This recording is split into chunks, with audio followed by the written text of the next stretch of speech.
Este es un esquema que nos muestra los antiácidos, ¿no? Los antiácidos que pueden ser absorbibles y antiácidos no absorbibles. La diferencia es cuántos de estos es que los absorbibles se absorben hacia la sangre y los no absorbibles se quedan en el estómago nomás funcionando, ¿no? En cuanto a los absorbibles tenemos el bicarbonato de sodio, ¿no? Uno puede tomar bicarbonato de sodio, aquí los hidrógenos vienen, amortigua los hidrógenos del bicarbonato de sodio, ¿no? Y se produce dióxido de carbono, más gas se produce, y el sodio con el bicarbonato pasa, ¿no? Y se pueden absorber hacia dentro del cuerpo. Pero en el estómago titulan la cantidad de ácidos. En cambio los no absorbibles tenemos al carbonato de calcio, al hidróxido de magnesio y al hidróxido de aluminio, ¿no? Ese término de no absorbibles no es tan cierto, porque al final sí se puede absorber el magnesio, el aluminio y el calcio, pero no se puede absorber así como una molécula entera. O sea, el carbonato de calcio no se absorbe como carbonato de calcio, se absorbe como calcio nada más. El hidróxido de magnesio no se absorbe como tal, como hidróxido de magnesio, se absorbe como magnesio, y el hidróxido de aluminio se absorbe como aluminio. Puede absorberse, ¿no? Entonces lo que hacen es lo mismo, como son sustancias básicas, alcalinas, bloquean la secreción ácida o bloquean el ácido que ya se produjo acá y lo titulan, disminuyen la cantidad de ácido, ¿no? Y luego pues los productos van a pasar y pueden ser absorbidos, como les he dicho. El cuidado aquí en los no absorbibles es con el aluminio. El hidróxido de aluminio se puede acumular en los pacientes con insuficiencia renal. Se acumula y puede causar mucho daño a los huesos, ¿no? Y mucho daño también neurológico a los pacientes con insuficiencia renal. Ahora,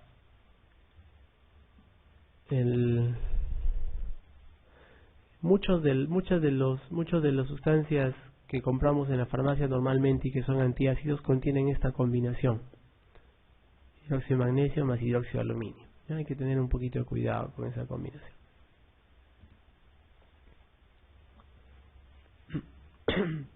Bien, aquí tenemos una descripción de dos medicamentos: los inhibidores de la bomba de protones, que está representado por el omeprazol, y los antihistamínicos H2, que está representado en este caso por la ranitidina.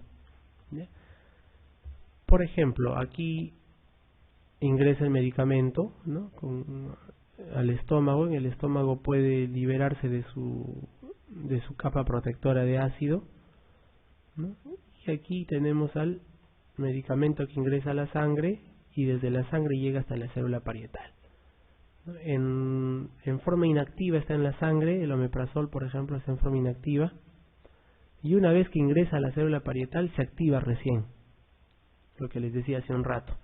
Entonces tendríamos que tomar una media hora antes de tomar nuestro desayuno el omeprazol, para que ya esté listo acá. En el momento en que la bomba de protones se activa, el omeprazol también se activa y se pega a la bomba de protones y lo inhibe de forma irreversible. Ya, por otro lado, la histamina también pasa por esa misma absorción, pero la histamina bloquea aquí a la estimulación de las células enterocromáfiles o mastocitos, que son lo mismo, que van a liberar histamina y que van a causar más estímulo a la célula parietal para secretar hidrógenos. Entonces aquí la ranitidina va a bloquear esta acción de la histamina, ¿ya? Va a bloquear la acción de la histamina. Muy bien. Pregunta 37. ¿Cuál de los fármacos que se citan a continuación es útil en el tratamiento de las gastritis erosivas? Sucralfato, acexamato de zinc, prostaglandinas, bismuto coloidal o todas las anteriores. Acexamato de zinc es un antiácido también, ¿eh? Estamos hablando de gastritis erosiva, no estamos hablando de úlcera. Entonces, ¿qué le podemos dar? Todo lo que está ahí, ¿ya? Las prostaglandinas pueden ser representadas por el misoprostol, ¿no? Misoprostol es un medicamento que ayuda a la producción de prostaglandinas en el estómago, pero que también es usado como abortivo, ¿no? Misoprostol, porque aumenta la contractilidad del útero y ablanda el cuello del útero. Pregunta 38. ¿Cuál de los fármacos que se citan a continuación no es un antagonista de los receptores de la histamina H2? El prototipo es la ranitidina de los antagonistas de receptores H2, ¿no? Entonces, ranitidina sí es un antagonista de H2. Nisatidina es parecida a la ranitidina, ¿no? Pirenzepina no es del mismo grupo de medicamentos. Sin embargo, la cimetidina sí es similar a la ranitidina, y la famotidina también. De los que están ahí, el que no queda, no es un antagonista de receptores de histamina H2, la pirenzepina, ¿no?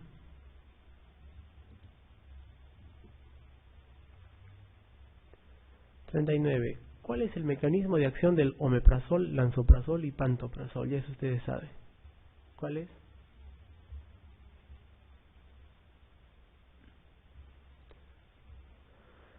¿Agonistas de receptores de gastrina son? No, ¿verdad?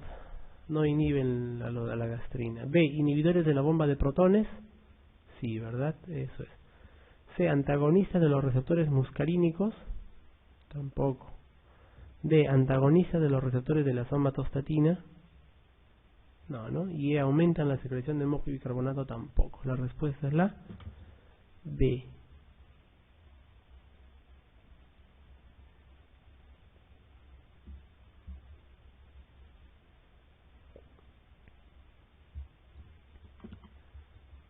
Bien, pregunta 40. ¿Cuál de los fármacos que se citan a continuación no disminuye la secreción gástrica? ¿Cuál de ellos no disminuye? Sucralfato, pantoprazol, ¿qué es el pantoprazol? Es un bloqueante de bomba de protones, ¿no? Nisatidina es similar a la ranitidina, por lo tanto bloquea los receptores de histamina, ¿no? Famotidina es igualito a la ranitidina también, y el omeprazol también es un bloqueante de las bombas de protones, ¿no? Entonces, ¿cuál de los que están ahí no disminuye la secreción del estómago? ¿Cuál? El sucralfato, no disminuye, ¿no?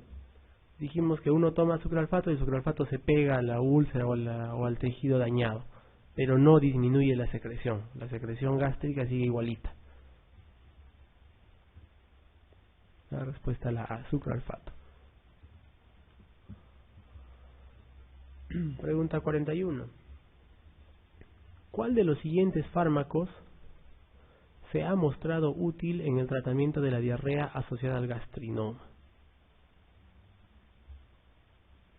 ¿Qué es el gastrinoma? El gastrinoma es un tumor secretor de gastrina, ¿ya? Entonces, generalmente se suele encontrar en el páncreas, un tumor secretor de gastrina, pero muchas veces es difícil de encontrarlo. Tú no sabes dónde está el gastrinoma, solamente te das cuenta porque viene un paciente con úlceras a repetición y diarreas, ¿no? Y cuando le hacen una endoscopía digestiva, el estómago está muy hipertrofiado por dentro. ¿Por qué? Porque la secreción continua y elevada de gastrina estimula que crezcan y se hipertrofien y se reproduzcan las células parietales. Entonces tú ves y el estómago por dentro está bien hipertrofiado, con bandas grandes hipertrofiadas, bastante secretor de ácido, bastantes úlceras gástricas y duodenales, ¿no? Y si ustedes le miden a ese paciente el nivel de gastrina en sangre, sale alto, es un gastrinoma. Sin embargo, como les repito, no siempre el tumor es fácil de encontrar. En ese tipo de diarreas, ¿cuál es el fármaco que mejor actúa, dice, para el tratamiento de diarrea asociada a gastrinoma? Loperamida, resincolestiramina, somatostatina, dietas sin residuos o tintura de opio.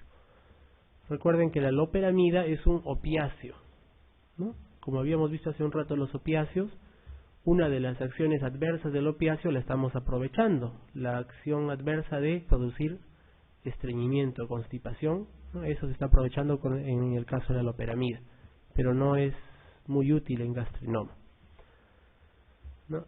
La resincolestiramina es un tipo de colestiramina, no tiene nada que ver acá. La somatostatina, ¿qué es?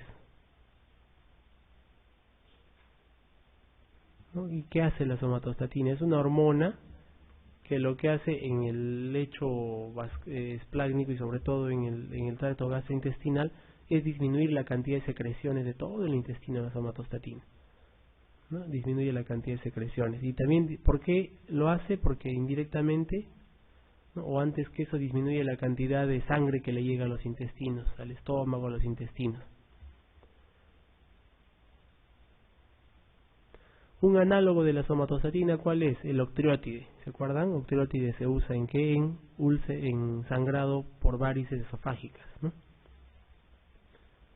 El octreotide es casi lo mismo que usar somatostatina. ¿Y qué estamos logrando usando el octreotide en las varices esófago-gástricas? Lo que estamos haciendo es disminuir el aporte de sangre hacia el esófago. Baja la cantidad de flujo sanguíneo hacia el esófago y con eso bajamos el riesgo de resangrado, ¿no? Dieta sin residuos no tiene nada que hacer acá, ¿no? La dieta sin residuos se indica en todas las diarreas, pero acá no va a ayudar. Y la tintura de opio tampoco, ¿no? De opio, ¿no? ¿Cuál es la respuesta? La somatostatina.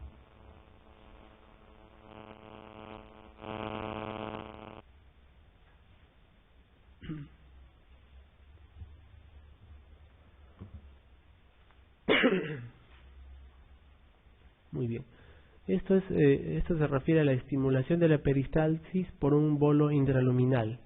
¿Qué quiere decir? Que cuando dentro del intestino hay algo que ocupa un espacio, ¿no? Que es grande, este contenido hace que el intestino por sí solo empiece a hacer más peristaltismo, ¿no? Y el peristaltismo se refleja por la contracción en la parte posterior del bolo y la relajación en la parte anterior del bolo. Un bolo alimenticio, o puede ser ya en el colon una porción dilatada con deposiciones, ¿no? Entonces lo que hacen los laxantes, algún tipo de laxante, los laxantes que no se absorben, ¿no? Por ejemplo la lactulosa que no se absorbe, es justamente eso. Crean un bolo acá, pero altamente osmótico. Cuando es altamente osmótico, jala el agua y lo atrapa dentro, ¿no?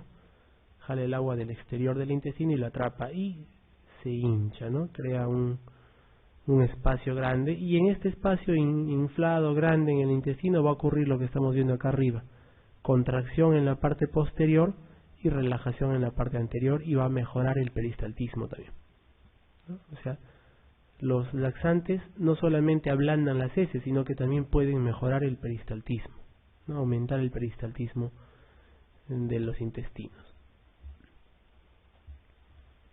Bueno, esto es más o menos para mostrar, ¿no?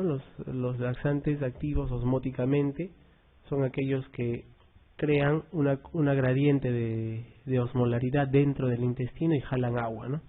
Lo normal es que el agua se vaya, dice, pero cuando hay un laxante, como acá, por ejemplo, el manitol está en la última parte, crean este espacio grande dentro del intestino, jalando agua, absorbiendo agua hacia dentro de ellos. Esos son los antidiarreicos y algunos lugares de acción, ¿no? Por ejemplo, en el sistema nervioso central, la tintura de opio, dice, con la morfina pueden causar disminución del tránsito intestinal, ¿no? La loperamida también puede hacer eso. Estos lo hacen a nivel del sistema nervioso central, los opioides. Por lo tanto, los opioides disminuyen la motilidad gastrointestinal, pero actuando a nivel del sistema nervioso central, ¿ya? El sistema nervioso central. Listo. Algunas toxinas, por ejemplo acá, ¿no? Pueden aumentar la secreción de fluidos, ¿no? Algunas toxinas, la microflora, todo esto puede generar diarrea, patógenos bacterianos, virus, etcétera, puede generar diarrea, ¿no? Diarrea. Entonces, en este caso lo que se puede hacer es eso: actuar a darle medicamentos opiáceos al paciente como antidiarreicos. Pregunta 42. ¿Cuál de los siguientes fármacos tiene efecto antidiarreico? Loperamida, colchicina, ácido acetil salicílico, cisaprida o todos los anteriores.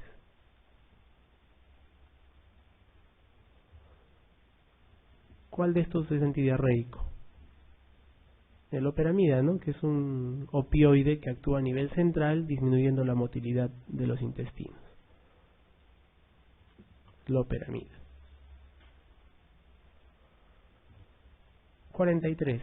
Un paciente de 50 años diagnosticado de enfermedad por reflujo gastroesofágico, ERGE, y que se controlaba aceptablemente con ranitidina, miren, se controlaba bien, acude a su consulta por exacerbación de los síntomas. En el interrogatorio usted descubre que desde hace 3 meses viene tomando otra serie de medicamentos por enfermedades asociadas de aparición reciente. ¿Cuál de los siguientes fármacos es el que con mayor probabilidad ha contribuido a incrementar los síntomas del ERGE? O sea, ¿cuál de los fármacos que están aquí abajo puede influir en el esfínter esofágico inferior, ¿no? O abriéndolo, disminuyendo el tono del esfínter esofágico inferior? A ver, la fluoxetina no hace eso, ¿no? Es un antidepresivo, ¿no? La hidroclorotiazida no tiene ningún efecto sobre el esfínter esofágico inferior. El propranolol tampoco, ¿no? El nifedipino es un calcio antagonista, ¿no? Que sí puede actuar a nivel del esófago. Inclusive el nifedipino se puede dar en pacientes que tienen espasmo esofágico difuso, es una enfermedad, ¿no? Que es donde hay dolor precordial, todo. Y también tiene el efecto de los calcio antagonistas de disminuir el tono del esfínter esofágico inferior. Por eso este paciente del caso ha empezado a tomar nifedipino, ha disminuido el tono del esfínter y ha empezado a haber más regurgitación, pues, y por eso ha empeorado sus síntomas. La respuesta muy probable es la de nifedipino. Se le cambia el nifedipino si es que es hipertenso por otro, bueno, se le da el alapril, los sartán.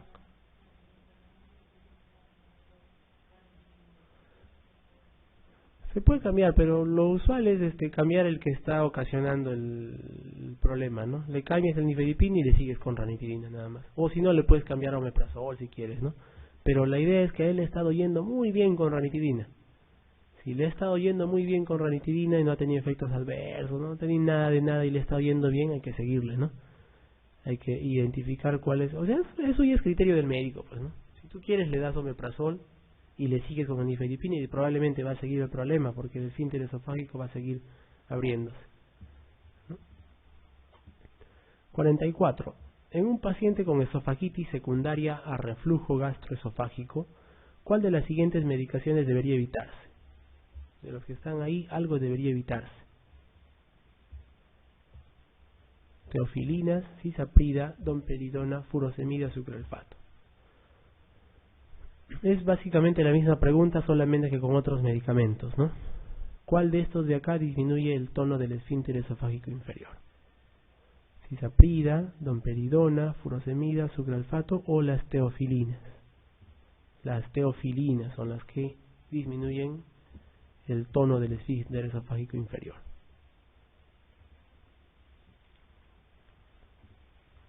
45. ¿Cuál de los siguientes antiulcerosos produce quelación de otros medicamentos impidiendo su absorción de forma significativa? A ver, ¿cuál de estos antiulcerosos dice produce quelación? O sea, cambia, se une, se pega a otros medicamentos impidiendo su absorción. Cimetidina, no, ranitidina tampoco, ellos pasan a la sangre y actúan. Misoprostol, tampoco, ¿no? Actúa promoviendo la aparición de más prostaglandina. Tetraciclina no es un antiulceroso, ¿no? Sí produce quelación de ciertos medicamentos, pero no es antiulceroso. Y sucralfato, sí, el sucralfato es un antiulceroso y sí produce quelación también de otros medicamentos, impidiendo su absorción.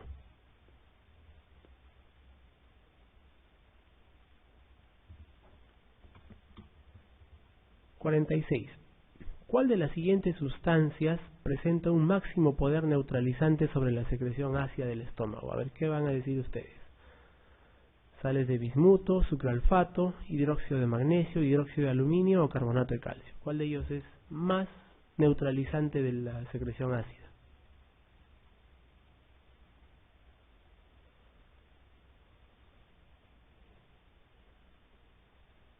Aunque no lo crean, no parece, todos ellos son antiácidos, ¿verdad? Bueno, el sucralfato no es un antiácido, pero el sal de bismuto sí puede ser antiácido, magnesio, aluminio también, pero es el carbonato de calcio el que tiene un máximo poder neutralizante de la secreción ácida, sino que no se suele usar mucho porque el calcio se termina absorbiendo, ¿no? Pero es el que más neutraliza la secreción ácida.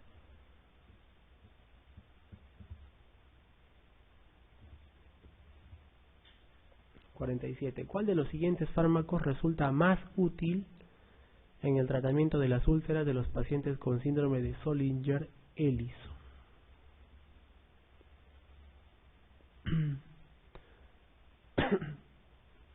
Síndrome de Zollinger-Ellison es un gastrinoma también, pues, ¿no? Productor de gastrina.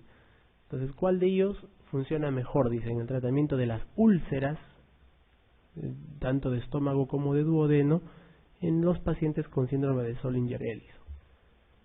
Simetirina, mantirina, famotidina, debe ser ahí, pirenzepina u omeprazol. Tienen que usar de los que están ahí el más potente de todos, ¿no? El que bloquea las bombas de protones. Tienen que usar el omeprazol.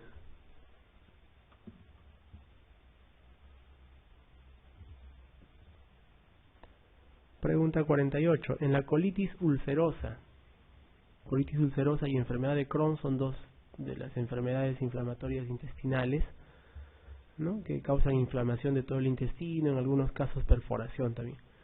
En la colitis ulcerosa están indicados los siguientes medicamentos excepto, ¿no? Corticoides vía oral, dice, cortenemas, que son enemas de corticoides, 5-ASA, ¿no?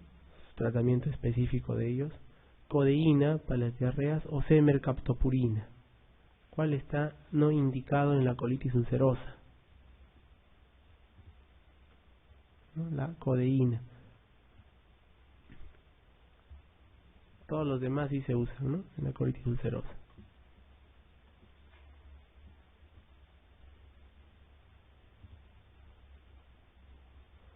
Muy bien, a ver, ¿cuál de los siguientes fármacos no producen habitualmente síndrome de malabsorción? Por diferentes causas pueden producir malabsorción, ¿no? Por ejemplo, la colchicina puede producir malabsorción porque puede disminuir el movimiento intestinal. La neomicina y la clindamicina pueden producir malabsorción por barrer o matar a los gérmenes normales, a los comensales, y este intestino se va a volver a poblar con otro tipo de microorganismos, de bacterias que no son comensales, ¿no? Y puede ocurrir malabsorción. La colestiramina también puede producir malabsorción, ¿no? Hay zonas donde puede haber sobrecrecimiento bacteriano. Y el paracetamol nunca se ha escuchado que produzca síndrome de malabsorción, y peor de manera habitual, como dice aquí en la pregunta. Y 50. Señale cuál de los siguientes fármacos puede ser eficaz como alternativa a la colectomía en el tratamiento de un paciente con colitis ulcerosa severa, refractaria a tratamiento y con esteroides a dosis altas. ¿Cuál de ellos podemos darle y evitar que termine sacándose el intestino grueso de este paciente, ¿no? Ciclosporina, acetioprina, metotrexate, infliximab o talidomida, ¿no? ¿Cuál es? La ciclosporina, que es un inmunosupresor potente, ¿no? Sobre todo se puede usar en estos casos refractarios, se puede usar como pulsos de ciclosporina, ¿no? Bueno, ciclosporina es la que se usa.